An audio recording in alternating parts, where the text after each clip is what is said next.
Up next, how do you show your client the value you provide without over-delivering? Up next. Many of my mentoring clients have asked how they can show client value.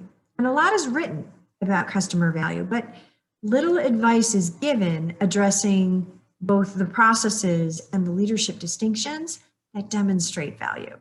Let's first look at what client value is. Client value is the satisfaction the client experiences or expects to experience by taking a given action relative to the cost of that action.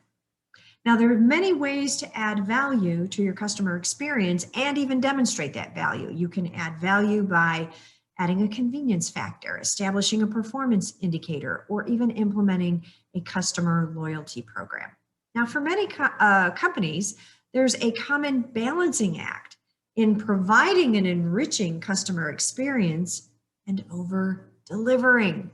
Now, common complaint that I hear from business leaders is their feeling of over-delivering. Now, as we dive deeper into why they feel that they are over-delivering, we look at the processes and the leadership distinctions that are missing in the customer journey. Now, quite frankly, this can exist when interacting with both your internal and external customers. But we often find that when meeting with a client, meeting mastery is often a missing component. So, one of the often forgotten but highly effective ways to show value is to consistently create a framework around your meetings. Now, when meetings are intentionally led, you leave the client seeing the value in your services. Now, giving a client that all access pass to your services 24/7 when you agree to a set amount is not only out of integrity in the agreement, it leaves you with a loss of power. Now, I'm not suggesting not to give added services that are workable for both parties to enhance that client experience, but there comes a time when you may have to share with the client that you're outside the scope of the agreement. Now, before you even get to that point, there's a simple way to add value to all of your meetings.